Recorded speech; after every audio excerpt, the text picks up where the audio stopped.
বাস্তবে যদিও আমরা মাত্র 4 রাকাত নামাজ একজন যোগ্যতা সম্পন্ন ইমামের পিছনে আদায় করলাম, কিন্তু আমাদের প্রত্যেকের আমল নামায় 2000 রাকাত এশার নামাজের সওয়াব জমা হয়ে গেছে। পড়ছি কয় রাকাত? পাইলাম কয় রাকাত? কেন? যেহেতু এটা জুমা মসজিদ। মুসলমান যদি একটু কষ্ট স্বীকার করে জুমা মসজিদে এসে ইমামের পিছনে দাঁড়িয়ে জামাতের সাথে ফরজ নামাজ আদায় করে প্রতি 1 রাকাতের বিনিময়ে আল্লাহ তাকে 500 রাকাত দেন। সুবহানাল্লাহ। তো 1 রাকাতে 500 হলে 4 রাকাতে কত? 2000। পড়লাম 4 রাকাত, পাইলাম 2000 রাকাত। 2000 রাকাত। বলুন আলহামদুলিল্লাহ। আলহামদুলিল্লাহ। আর যারা দোকানে পড়ছেন, বাড়িতে পড়ছেন, মসজিদে আসলেন না, পড়লেন 4 রাকাত, পাইছেনও 4 রাকাত, খাতায় 4 রাকাত। আর যারা জুমা মসজিদে এসে পড়লাম 4 রাকাত, পাইলাম 2000 রাকাত। আলহামদুলিল্লাহ।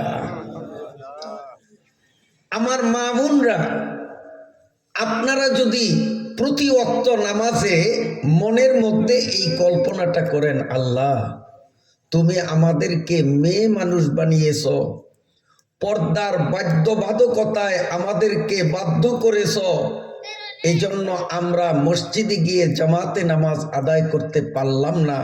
যদি তুমি আমাদেরকে পুরুষ বানাতে নিশ্চয়ই আমরা নামাজগুলো মসজিদে গিয়ে আদায় করতাম।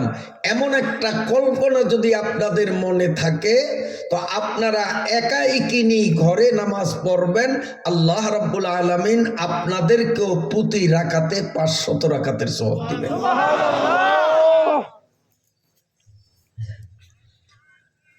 মাসাজিদুহুন্না কারু বুয়ুতিহিন্না, এ হাদিস দ্বারা প্রমাণ যে নারীরা বাড়িতে নামাজ পড়লেও প্রতি রাকাতে 500 রাকাতের সওয়াব পাবেন, যেহেতু পর্দার কারণে তারা আসতে পারেননি। তাহলে আমরা নামাজ পড়ব ঘরে বাড়িতে না মসজিদে? বিশেষ কোনো উজুর থাকলে ভিন্ন কথা, নইলে আমরা 5 ওয়াক্ত নামাজ কোথায় পড়ব? যুবকরা বলো বাবা, আল্লাহ আমাদের কবুল করেন, আমিন। ইমাম সাহেব যখন আল্লাহু আকবার বলে নামাজ শুরু করবেন, আমরাও যদি তার পরক্ষণে আল্লাহু আকবার বলে নামাজে দাঁড়িয়ে যাই, তো ইমাম আলহামদু সূরা শুরু করার আগে আগে যেই মুক্তাদি আল্লাহু আকবার বলে নামাজে শামিল হতে পারলেন, এই আল্লাহু আকবার বলার সাথে সাথে 100 উট আল্লাহর রাস্তায় দান করার সওয়াব আল্লাহ তাআলা আমলনামায় দিয়ে দেন। সুবহানাল্লাহ। 100 গরু নয়, 100 উট। উটের দাম গরুর থেকে কম না বেশি? অনেক বেশি। আমাদের দেশেও বাজারে পাওয়া যায় না। উট কিনতে যাওয়া লাগবে সৌদি। সৌদির থেকে 100 উট আপনি কিনবেন, বিমান ভাড়া দিয়ে ওগুলো ঢাকা আনবেন, ঢাকার থেকে ট্রাক ভাড়া করে এই লালমোহন বদরপুরে আনবেন, আনার পরে গরিবদের বাড়ি গিয়ে গিয়ে একটা একটা করে 100 উট যদি দান করেন, কয়েক লক্ষ টাকা লাগবে কিনা? এই 100 উট দান করে যে পরিমাণ সওয়াব পাওয়া যাবে, ইমাম আলহামদু সূরা শুরু করার আগে আল্লাহু আকবার যেই মুক্তাদি বলে নামাজে শামিল হবে, 100 উট দান করার চেয়েও বেশি সওয়াব আল্লাহ তাকে দান করবেন। সুবহানাল্লাহ।